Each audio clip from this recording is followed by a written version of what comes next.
Hello, welcome to another one of our videos with questions for me and Jonathan. So let's dive straight into this one.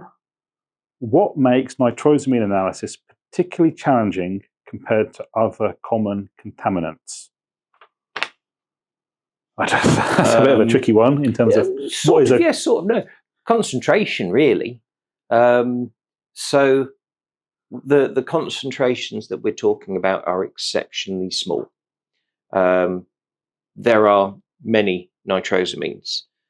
Current EU regulations regulates the concentration of, or the daily exposure, shall we say, for 27 nitrosamines. However, the FDA has a list of 250 nitrosamines that we have to be concerned of. There's also... there's probably another 50 added since before this video goes out. Well, yes, very true. At the time when I looked at the FDA list, how's that? However, the range of concentrations is massive. Some nitrosamines, everything's weighed in nanograms, so some you're allowed like 18,000 nanograms per day. Others are 96 nanograms per day, not 100. That would make life easy. We'll do 96.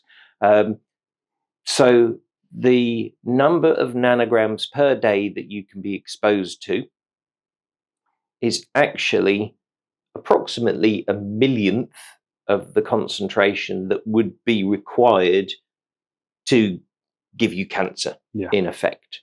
So we're talking extremely low concentrations. Now, just because it's 96 nanograms in a day is only part number one. If you're then prescribed 5 1-gram tablets a day, then each 1-gram tablet can only contain 20 nanograms. Let's make the maths easy instead of 19 point whatever it is.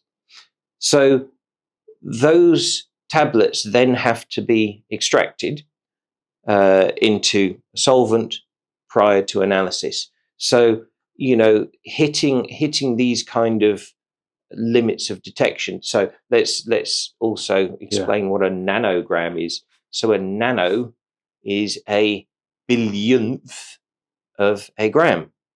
But when you come to injecting it, say, on a GC for speciation, we're looking at picograms, which is another 1,000 billionth of a gram.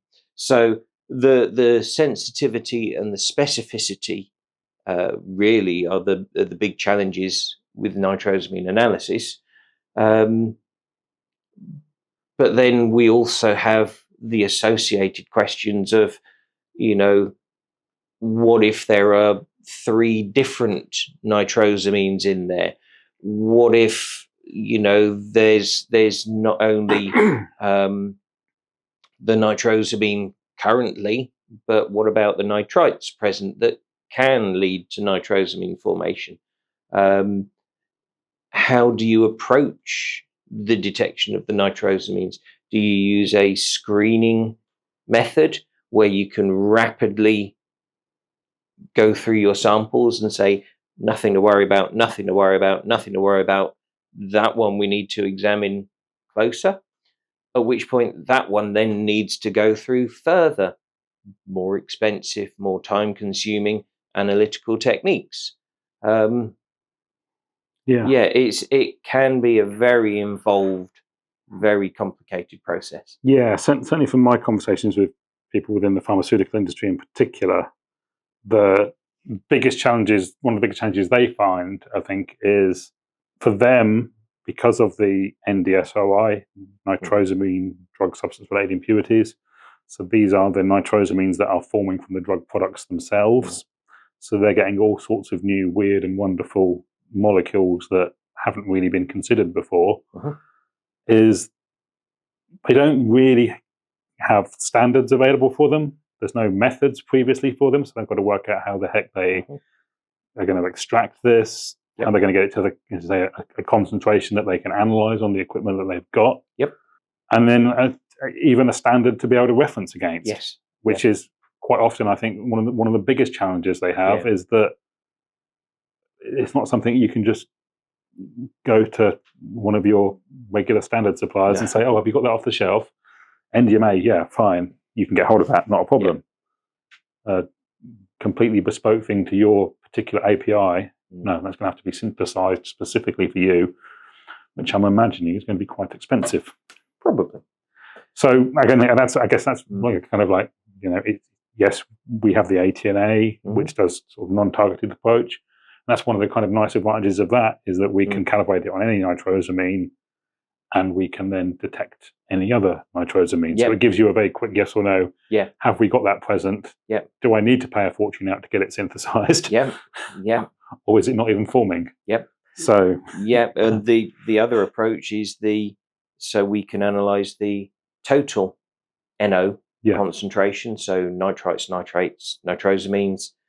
We can then adjust the vial chemistry of the ATNA system to give you the ATNC, apparent total nitrosamine concentration. So that removes the nitrites, which then gives you extra strength, shall we say, to your risk assessments, because it tells you not only current concentration of the nitrosamine, if it's present, but also the potential concentration of nitrosamines that could be formed.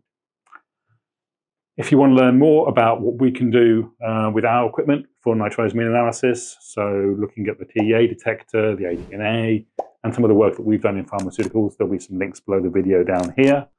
Otherwise, we look forward to seeing you on the next question and answer video.